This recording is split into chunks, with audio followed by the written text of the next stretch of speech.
guys, Vegan Beauty Girl here, and today we are reviewing the Fresh Nude Body Shop foundation. This is the start of a week-long foundation series over here at Vegan Beauty Girl. Every day this week I'm going to be reviewing a different vegan and cruelty-free foundation for you guys. I'm going to let you know about the cost, the brand, show you how it wears throughout the day, and give you my feedback. All of these foundations are ones I've actually just got lying around the house that I've been using over a few months. Because it's lockdown, I've not been able to go out and buy any new ones, but that does mean I'll be able to give you guys some real good feedback. Today we are looking at the Fresh Nude foundation from The Body Shop. I don't actually own that many of The Body Shop products. I'm actually one of those people that's still a little bit bitter about them selling off to L'Oreal all those years. They have now been sold on to Natura Brazil, which is a cruelty-free parent company, so I'm happy to buy from them again. I'm just slowly reintroducing myself to their products, I guess. This Fresh Nude foundation is in the shade Barley Vanilla. I'm wearing it now. I'm gonna jump back in time and we'll do the application in a little bit, but this is such a good match for me. It's got SPF 15,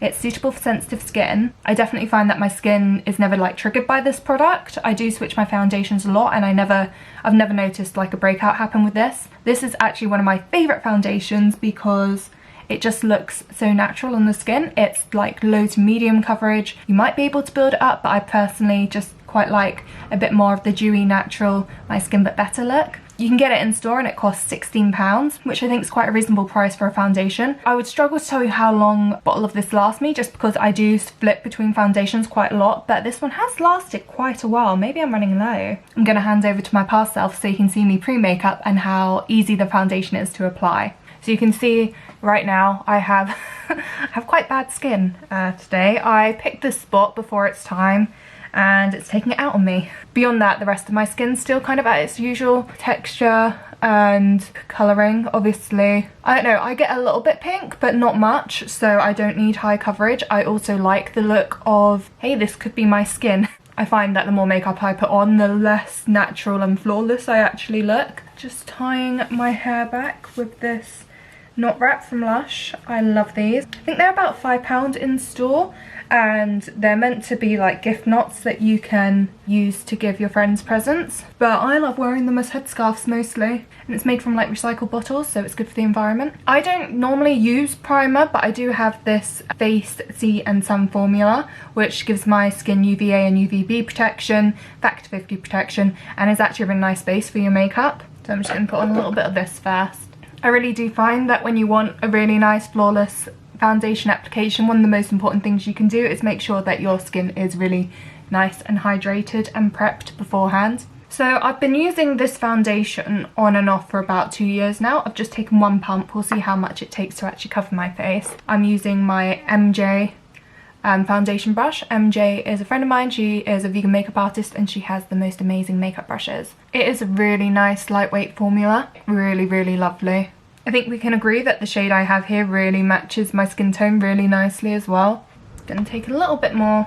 One thing that really struck me when I got my makeup done by a makeup artist is that you really do want to push in the foundation. I think I was just doing it a lot lighter than what like the makeup artist used. It was MJ, the vegan makeup artist, and I was just so surprised with the amount of pressure she used to push the foundation in. So since then I've gotten a lot better at like hitting my face, I guess, with the brush. And there we go. It is a light to medium coverage. It does feel so light on the skin. It's really nice. So I would use that kind of all around my skin. I feel like it really evens out like my forehead, my cheeks, and I would only really go in with a concealer under my eyes and on any blemishes. I've been using this one from Air Perez lately, and I have no idea where my concealer brush is. I've been moving around quite a bit lately, particularly with like coronavirus, so I go back in my foundation brush and kind of like dab in the concealer. This spot I've got here, just all the dry skin around it, it's just very irritated. I'm not gonna make it look that great. It's just not gonna happen. But I really do love the finish on this foundation. It feels really light, it looks barely there. It's just absolutely gorgeous. I'm gonna quickly put on the rest of my makeup and then we'll catch up again. For long-lasting foundation, I always find it really important to set my makeup with a powder, an MUA powder. Normally though, if you buy a powder from the same brand that you're buying the foundation from, they are formulated to go really well together. So right now, at the moment, this is actually my favourite foundation. I wear it most days, but I'm sadly not going to be repurchasing it when I run out, and that is because the Body Shop Fresh Nude Foundations only comes in 16 shades, and that's not diverse enough. That's not, like, it's not enough for anyone, but especially when you're a big company like the Body Shop, it's really just not acceptable. And I really expect them to be releasing a shade range which is a lot more diverse and a lot broader than what they currently are doing. Also, if you are someone that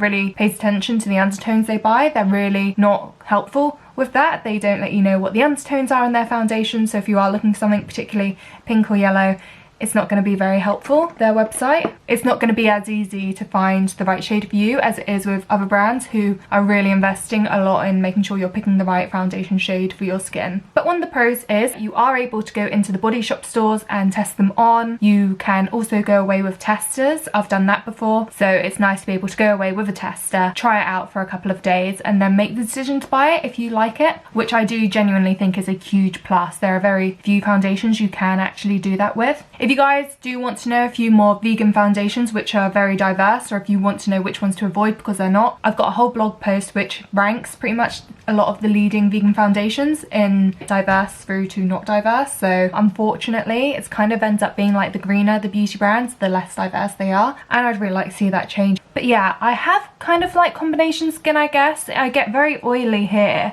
and I can be quite dry, and I think this is something I didn't like about the foundation before when I've worn it. If I'm getting quite dry skin, I find that it really does gather around your skin. I don't like putting foundation on my dry skin, to be honest. I find it often just does gather. So if I do actually have dry skin, I often get it on my nose. I'll just avoid putting foundation on it altogether. But because this spot was also very red, I wanted to cover up that colour, so yeah, it's just not great.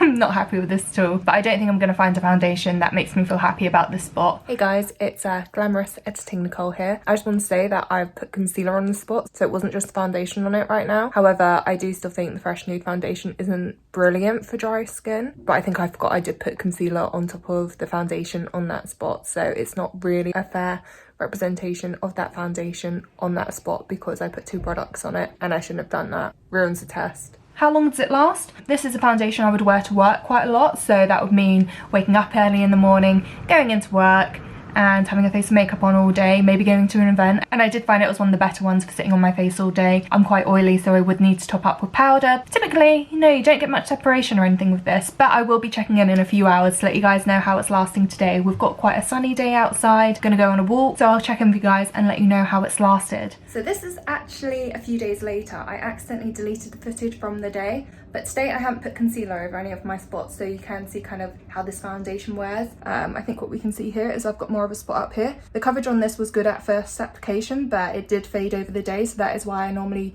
do double up with concealer with this product.